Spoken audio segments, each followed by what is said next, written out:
everyone, this is Des from According to Des, and welcome to my podcast where I interview people from around the world with passions, hobbies, or side hustles, trying to live their best lives by following their dreams and pursuing their goals. So get ready to be inspired by today's travel couple, Corey and Karen from Get Out and Travel. They are such an inspirational couple. They have been traveling around the world together for years, and they have a really great website and a really great Instagram where they give everybody travel tips and how they can travel as a couple as well. Their pictures are so fun and authentic, and I really enjoy looking at their account. It's really, really nice to see. So get ready for today's episode. I'm so excited. Here are Karen and Corey. Hello, Karen and Corey from Get Out and Travel. Thanks so much for joining me today. So I'm so excited to talk to you guys because you are a travel couple and you travel all over the world together. Yes, we sure do. Thank you for having us. Yeah, I'm excited. I wanted to talk to you guys because a lot of people find traveling as a couple to be challenging. And, you guys have been to really cool places and you guys have jobs and kids. So I wanted to see how that works for you guys. Let's start from the beginning. How did you guys meet? How long have you been together? We met 375 years ago, it seems like, in Barnes and Noble. We literally ran into each other and started talking, and then it went from there. Oh, wow. Actually been about 16 years ago. 16 years. Oh my gosh. And how many kids do you guys have? We have two. Two. How old are they? We have a 24-year-old and a 17-year-old. Oh, so we wow. are a blended family. Okay. When did you guys start traveling together? What gave you guys that idea to travel the world together? How did that start? Well, we just both generally, it's one of the things we found interesting in each other is a love of travel and different cultures and things. So not internationally, but we almost immediately started traveling together. I think within the first year, I know we went to the Maryland, D.C. area and New York City within the first year of us starting to date. And then it just kind of grew from there. Just the love of travel and experiencing new and different things and different cultures and different people. One of the things that drew us to each other. And then we just kind of grew from that seed. Yeah. Okay. Wow, that's great. And so were you living, I know you're in Florida now. Were you living in South Carolina when you met? Yes. We sure were. We're originally from Greenville, South Carolina. Okay. So a real neat, interesting place, but we love it here in Florida now. Oh, great. And I grew up in Florida a little bit. I was in the Boca, West Palm Beach area when I was we live in Palm Beach Gardens. Oh, okay. Yeah. My dad is in Boca now and my mom is in Boynton Beach. So. Oh, cool. Basically neighbors. Yeah. So I'm down there quite a bit visiting. I moved to Florida when I was 5 and I moved back to New York when I was 12. So I lived there for a few years. Awesome. Yeah, very nice. It's very nice. When did you guys move to Florida from South Carolina? 3 years ago in 2017. Oh, wow. Corey got relocated here with his job. So. Okay. And what do you guys do for work? Well, I do this blog, and I'm a travel agent. She also keeps the household straight. And those of us who are still in the household, she tries to keep us straight. Well, having a teenager in the house, yeah, I'm sure that's a lot of work. And I'm a pharmaceutical representative for a global company. I have a home office, but I'm out talking to doctors on a daily basis. Oh, okay, great. And so, Karen, does your job being a travel agent, does that allow you to travel more? Do you get like special deals and things like that?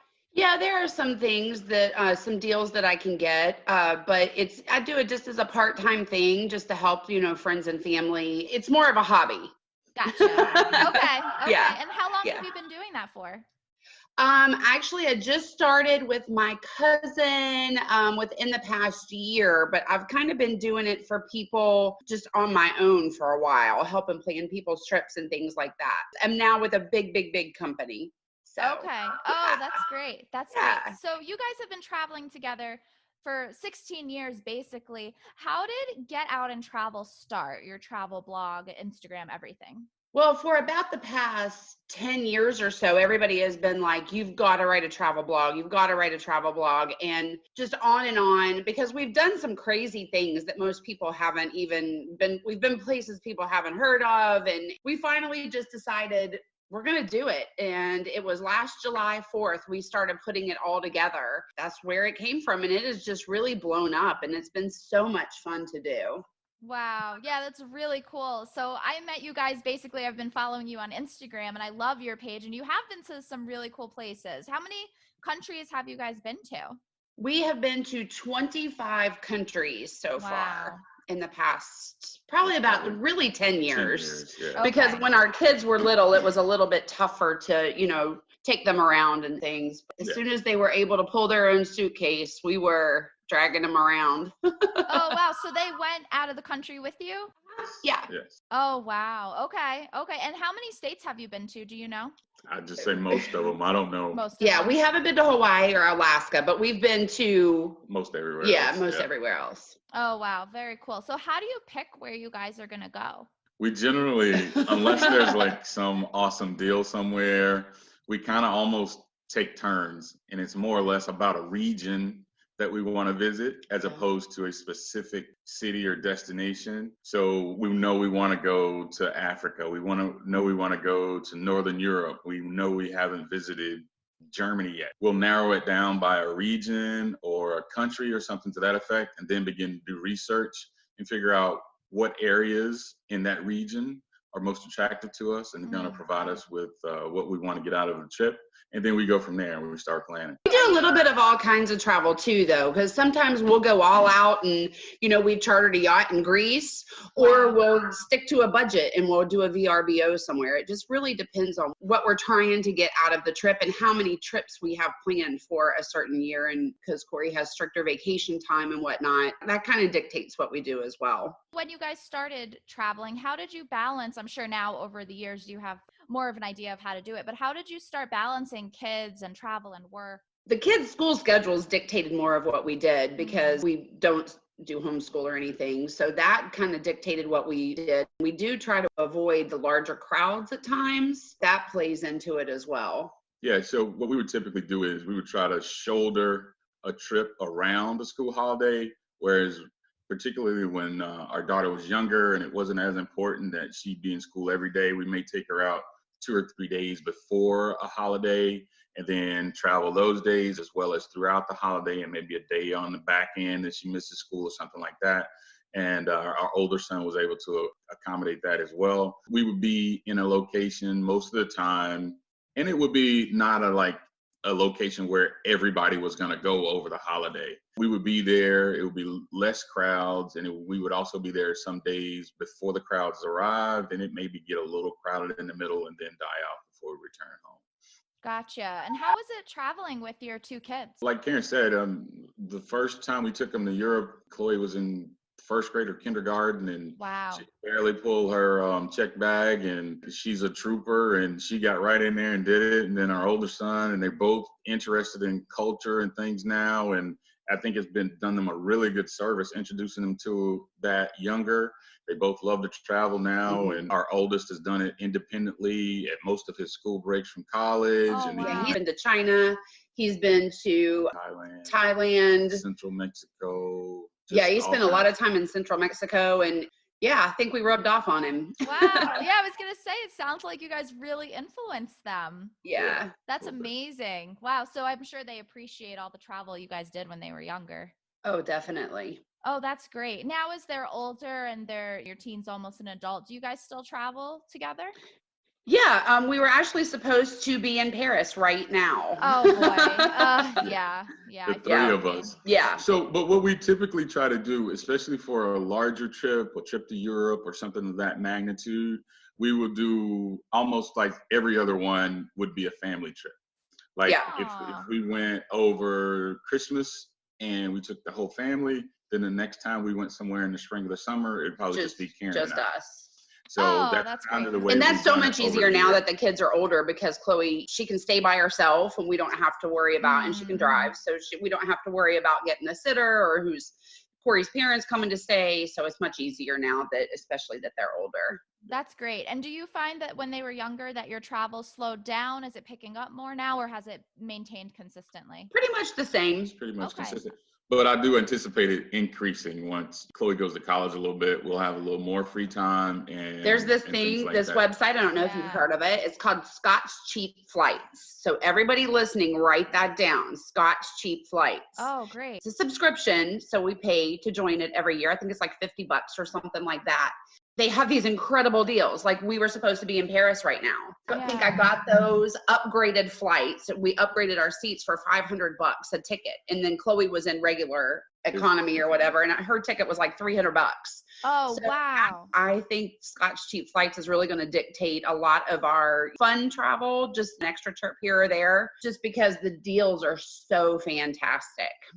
Wow, that's amazing. So what other tips do you have for people that aspire to travel and they have kids and jobs? Well, one of the things is flexibility. That's kind of ironic when you say people have kids and jobs, but if you have the mental flexibility and you find it important to travel and experience new things, then you can figure out ways to do it. We've always done, like, if the holidays are approaching, we don't have anything concrete planned to go do with family or friends or anything. If we see a deal on a last minute all-inclusive vacation or a last minute cruise or whatever. Especially being in Florida, we can do the last minute cruises really easy. That's true. We did them even when we were in South Carolina. Yeah, that's true. If we can pack up the car and get there within a couple days and take off, then that's what we'll do. And we just have that experience, just knowing that we're going to get so much out of it that it's worth our ability to go and do that last minute. Yeah. And with a last minute trip too, you have to be really open-minded and know that you're going to have a hiccup. Something's going to go wrong. And you just have to know that going into it, that you're still in an amazing location and you're still seeing something incredible. You just have to roll with it.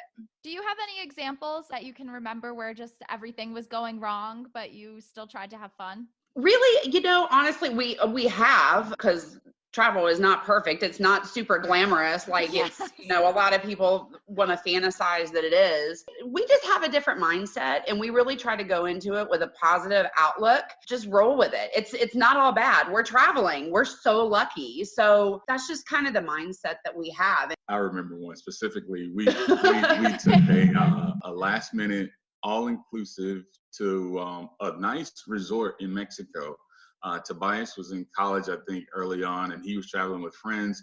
Karen and Chloe and I went and took this trip to this Mexican all-inclusive, and we were going to be there for approximately a week. About the first or second night, we got a bug, and it was not pleasant. That could have ruined our whole trip, but it was just and it kind of went, it wasn't a simultaneous thing. It went from one person to the other person to the other person.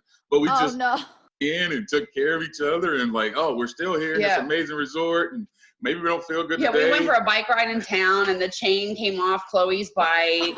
And every day it was one thing after the other, but we never really looked at it like that. No. We never let it get us down because, hey, we're in Mexico and it's beautiful. And we're having fun. And it's all inclusive and there were a lot of drinks. So, wow. Well, that's amazing. I guess there's no better place to be sick than at a nice resort, huh? I know, yeah.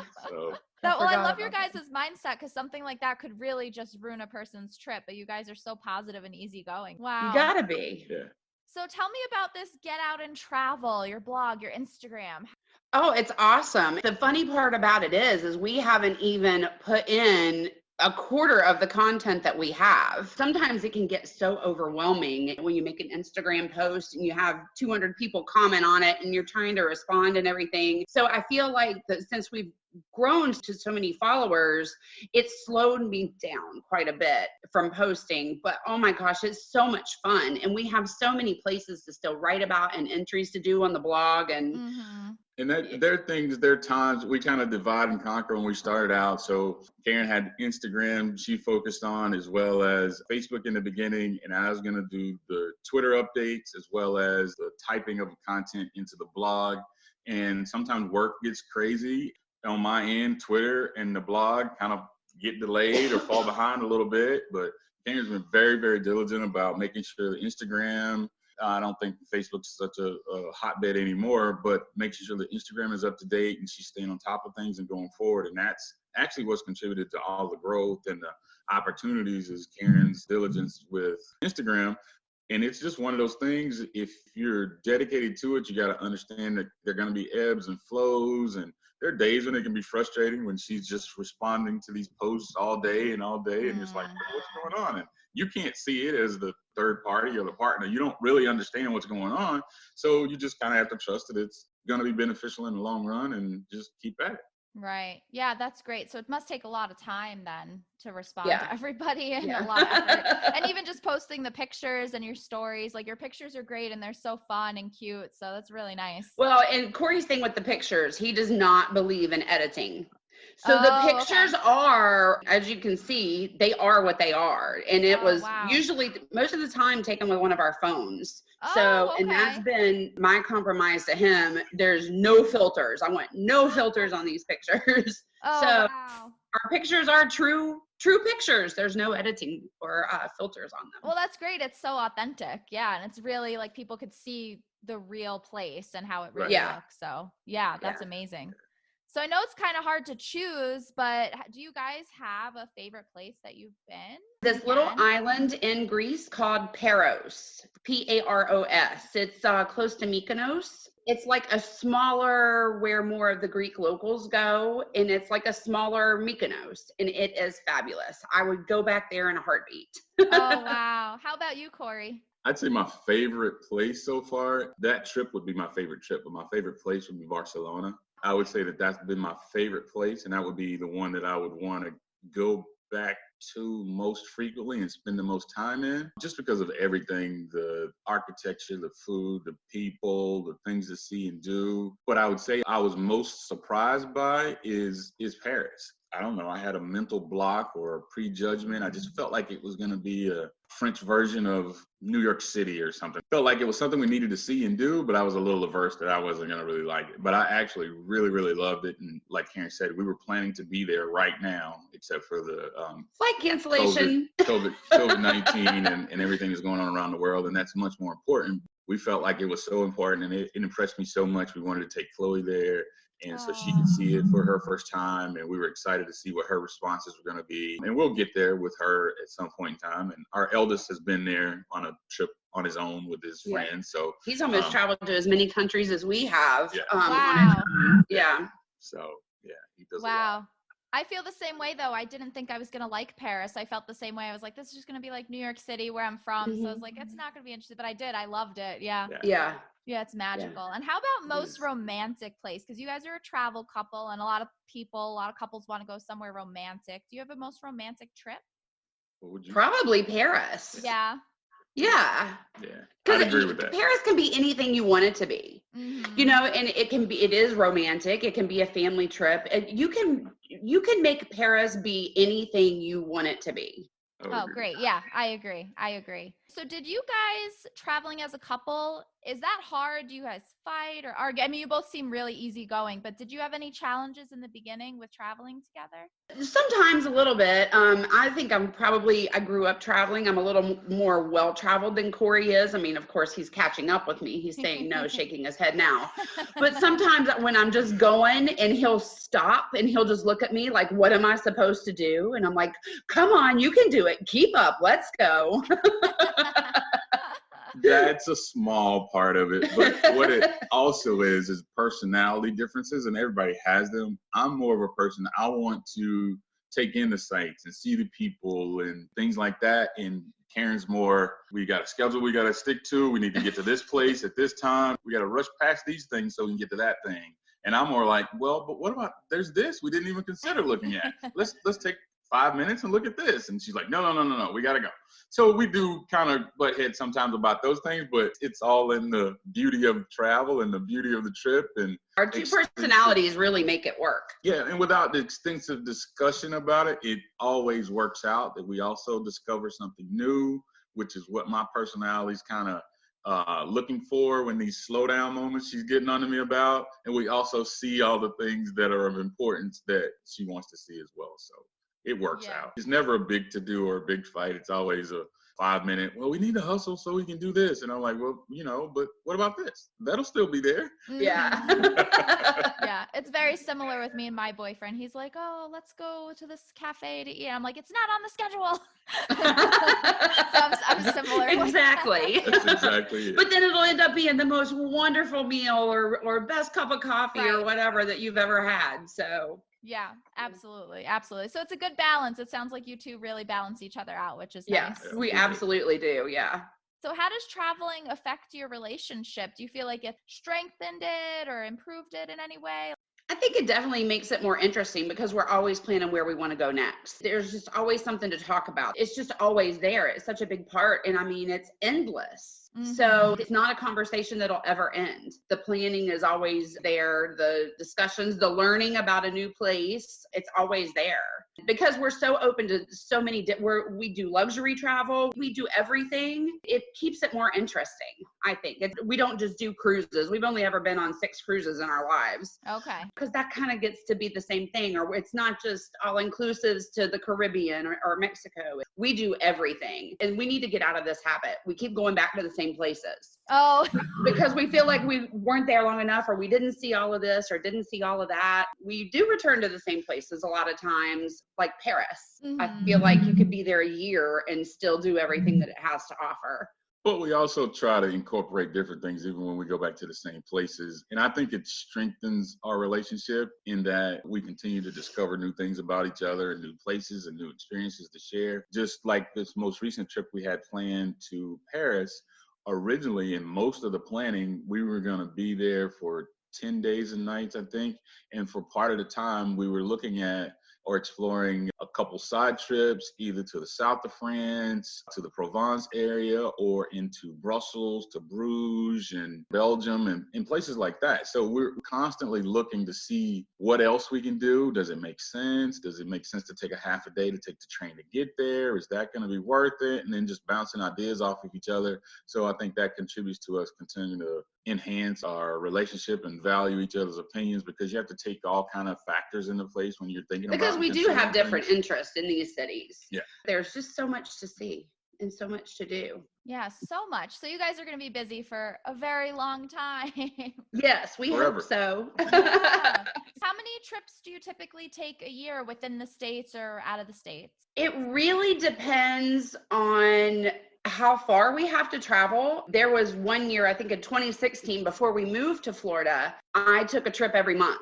Wow. But then when we moved to Florida, of course, house shopping and stuff like that, we really just go with the flow and what we have to work with. So like every January, typically we go to Vegas because Corey has a work meeting there. We usually do another trip in the spring, and then we'll do a big trip in the summer. But this year we had Paris planned for 10 days. And then right now on the table is still Copenhagen in August. So we'll see how that works out. And then there will probably be a fall trip as well. But it just really depends on, we live in Florida, so we can go down to the Keys anytime or go over to the West Coast, or we can go up to Disney World or Universal. It just really depends on how far away we want to go at the time.